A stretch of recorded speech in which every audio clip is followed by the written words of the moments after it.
Oi, oitavo ano. Então, hoje a gente vai falar aqui sobre o módulo 8, triângulos, tá bom? Antes da gente começar a ver, eu quero relembrar com vocês as medidas dos ângulos.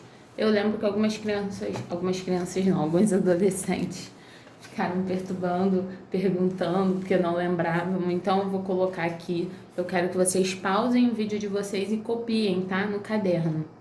Então, aqui, ó, esses são os ângulos que a gente conhece, tá?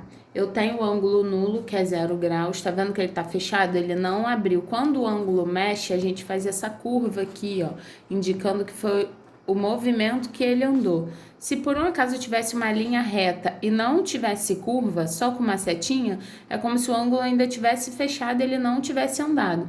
Quando ele anda, fica uma seta parada aqui embaixo e a outra seta de acordo com o segmento que está se movendo, tá? Esse daqui é o ângulo nulo de 0 graus. Ângulo agudo, ele é maior que 0 e menor que 90. Então, ó, ele vai abrindo, abrindo, abrindo, abrindo, abrindo. Esse é o ângulo reto de 90 graus, ó. Quando ele chega em 90, ele não é mais agudo. Para ser agudo tem que ser menor. Pode ser 89, 88, 40, 2, 1, tá? Isso é ângulo agudo. Ele é maior que 0, menor que 90 e o ângulo reto 90 graus. E aqui a gente tem o ângulo obtuso. Ele é maior que 90, porque o de 90 aqui é o retinho, então ele é maior, aumentou. E menor que 180. O que é o ângulo de 180? Tá vendo aqui o exemplo que eu falei? Tem duas setas, significa que ele não está fechado, ele se moveu e olha a curva indicando o movimento dele. Então, quando ele tá assim, deitadinho, é 180, porque 180 é a metade de uma volta completa. Ele não deu a volta completa, ele deu meia volta, tá? Então, é o ângulo raso de 180. O obtuso, ele é maior que 90 e menor que 180, então pode ser 179, 178, 91, 92. E o ângulo completo, ó, parece o ângulo nulo, só que tá vendo que eles se encontraram, mas ó a curva indicando que ele completou a volta toda. Então, ele tem 360 graus, tá? Se vocês quiserem copiar, eu vou dar uma paradinha aqui na folha, vocês pausem o vídeo. E aqui também, que essa é a primeira parte. Primeira parte, segunda parte, beleza? Vamos lá. Então, agora a gente vai ver aqui os triângulos. Os triângulos e a classificação com os triângulos de acordo com o lado. E depois a gente vai ver de acordo com os ângulos, mas eu já botei especificado aqui. De novo, vocês podem copiar isso, dá uma pausa aí no vídeo e copiem no caderno, tá? Vamos lá. Triângulo equilátero, que é esse primeiro aqui, tá vendo, ó? Por que eu botei esses tracinhos? Um tracinho, um tracinho, um tracinho. Significa que esse lado vai ser igual a esse, que vai ser igual a esse de baixo também. Por isso que eu só indiquei com um tracinho. Se eu botasse 1, 2 e 3, significa que cada lado tinha uma medida diferente, tá? Então, ó, o equilátero, 3 lados com a mesma medida e 3 ângulos congruentes. Se os lados são iguais, os ângulos também serão iguais. Tem umas propriedades que vocês vão ver, mas não agora. Vocês primeiro têm que conhecer bem os triângulos para depois vocês entenderem por que disso, tá? Mais pra frente, eu acredito que lá no segundo bimestre. Então, aqui, ó, quando o equilátero tem 3 lados iguais e os ângulos também são iguais. O isósceles, ó, aqui eu botei um tracinho, então significa que esses lados têm a mesma medida e o de baixo, a base, ele tem 2 tracinhos porque tem medida diferentes. Então, ó, 2 lados com a mesma medida e 2 ângulos congruentes, que são os ângulos da base. Os ângulos da base são iguais, os lados são iguais. Os lados aqui que estão na lateral do triângulo. O lado da base é diferente e o ângulo que está oposto à base é diferente desses daqui, tá? Por isso que eu botei 2 tracinhos, 1 e 1, beleza? E o triângulo escaleno, desculpa rabiscar aqui embaixo, é porque deu erro, era canetinha. Então, ao escaleno, eu botei 1, 2, 3 tracinhos. O ângulo, a mesma coisa, ó, 3 tracinhos. Por quê?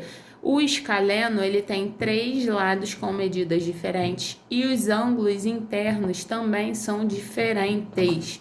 Se os lados são diferentes, os ângulos também serão, tá? Então, o que a gente entende? Eu vou ter 3 ângulos no triângulo, óbvio, né? Porque eu tenho 3 lados, então eu vou ter 3 ângulos. 3 ângulos. Se eu tiver um quadrado com 4 lados, eu vou ter 4 ângulos. E aí vai aumentando de acordo com os lados a quantidade de ângulos. O que vocês têm que entender? Um triângulo, todo triângulo, olha o que eu vou botar aqui, ó. Isso aqui é importante. Vocês podem até escrever aí, ó. Vou botar. Todo triângulo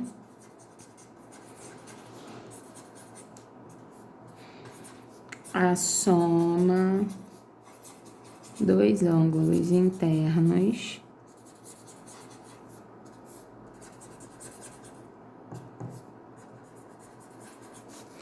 resultam em 180 graus, tá? Então, ó, isso aqui é importante. Todo um triângulo, quando eu somar todos os ângulos internos, eles terão que todos juntos resultarem em 180 graus. É igual, se eu somar esses 3, como são iguais, eu tenho que achar 180 graus. Se eu somar esses 3, como eu tenho 2 iguais e um diferente, eu vou somar os 3 juntos, 180. E aqui a mesma coisa, ok? Então, beleza, vamos lá, vamos dar continuidade. Agora eu vou pegar aqui pelo livro, tá, gente? Cadê? Vamos lá. Um triângulo, quando ele é desenhado, principalmente no livro, ele é dado pelas letras, tá? Letra maiúscula aqui no vértice. Se eu quiser referir a um lado, esse lado é um segmento de reta. Então, toda vez que eu estou me referindo a um segmento, eu vou escrever os pontos que vão indicar o começo e o fim desse segmento e botar um traço em cima. Olha o exemplo desse número 1, ó. Observe os 3 triângulos desenhados a seguir. Ele deu 3 triângulos, tá? Aí aqui, na letra A, ele fala: com uma régua, determine a medida dos lados de cada triângulo. Aí aqui, ele quer a medida. Como ele quer a medida, vai ser uma medida dada em número, ele não coloca aquele traço, tá? Agora, se ele se referir, o segmento AB do triângulo é maior do que o segmento BC.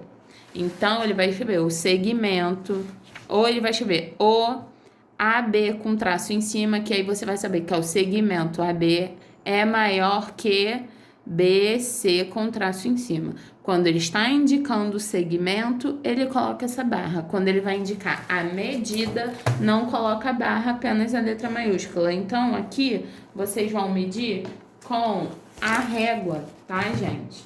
Eu vou pegar aqui a régua. Aí, vocês também vão precisar de transferidor depois. Então, ele botou aqui, ó. Com a régua, determine a medida dos lados de cada triângulo. Ele falou do AB. Eu vou olhar onde tem a B, esse lado aqui, ó. Aí eu vou pegar a régua e vou medir. Aqui tá medindo no meu 3 centímetros. Ó, 3 centímetros. E é isso que vocês vão fazer, ok? Vocês vão medir cada um. Calma aí, deixa eu ajeitar isso aqui. Pronto. Vocês vão medir cada um com a régua, tá? Agora ele falou: classifique cada triângulo de acordo com a medida de seus lados. Se mediu aqui, coloca anotado aqui do lado, ó. Aqui tem 3. Aí ele pediu aqui o BC, ó. Vou medir o BC. O BC deu 2. Aí aqui, no que ele fala BC, eu vou botar 2 centímetros. E no AC, que é esse lado maior, tá batendo 4,5. 4,5. Agora, se a gente for observar, olha, eu tenho um lado de 3, com mediano 3, o outro 2 e o outro 4,5. Desses triângulos, qual é que se encaixa? O escaleno. Então, o que ele quer? Classifique cada triângulo de acordo com a medida dos seus lados. Então, eu boto o triângulo ABC é escaleno. Ó, o triângulo ABC é escaleno. E o mesmo vocês vão fazer com os outros, tá? Agora aqui, número 2. Nessa questão, vocês vão precisar de régua e compasso. Professora, mas o meu compasso tá sem ponta. Gente, o meu tinha ponta, mas eu fiz aqui para vocês olharem como que a gente consegue dar um jeito. Olha só. Eu prendi um lápis porque eu não tô podendo sair, até porque eu sou grupo de risco, né? Eu não posso sair para comprar ponta, então eu tive que dar um jeito. Ó, prendi o lápis. Se eu colocar ele aqui, o lápis vai marcar, tá? Aí o que que ele fala? Vamos lá. Ele falou que a gente vai construir um triângulo PQR com lados medindo PQ 3 centímetros, QR 2 centímetros e PR 3 centímetros. Aí ele fala, trace um segmento horizontal é deitado, hein? PQ de comprimento 3. Só que ele já deu P, então eu vou traçar um aqui até o 3, que seja aqui, ó, do 0 até o 3. E aqui na ponta eu vou botar o Q, que é o PQ, igual a 3 centímetros. Então, ele pediu para marcar. Letra B. Concentro no ponto P, aí a ponta seca, ó, a ponta seca é a ponta que machuca do compasso. Concentro no ponto P, eu vou botar a ponta seca no ponto P. Ui! Aí ele falou assim, trace uma circunferência de raio 3. Raio é a metade da circunferência. Então, se você botar a ponta seca no ponto P e o lápis no ponto Q, quando você for traçar a circunferência, ó, tá funcionando. Talvez mexa e saia um pouco do lugar. Aí depois vocês ajeitam. Olha aqui, ó. Ó o raio. Se fosse diâmetro, ia ter que ser a medida completa, mas não. Então, você bota a ponta seca no P e a ponta do lápis no Q e traça a circunferência, ok? Concentro no ponto Q. Agora, ele quer o centro aqui, ó, no ponto Q. Ponta seca no ponto Q. Trace uma circunferência de raio 2 centímetros. Agora, vocês prestem atenção. Como é que vai fazer isso? Se aqui tem 3... vocês vão pegar aqui o ponto Q e vai marcar 2 centímetros nela, ó, 2 centímetros. Eu marquei 2 centímetros. Então, se o centro é aqui, a ponta do lápis tem que estar batendo nesse pontinho que a gente fez com o lápis ou com a caneta, tá? E aí, vocês vão fazer... Eita, mega torto. Tentem não encostar no lápis, que nem eu tô fazendo.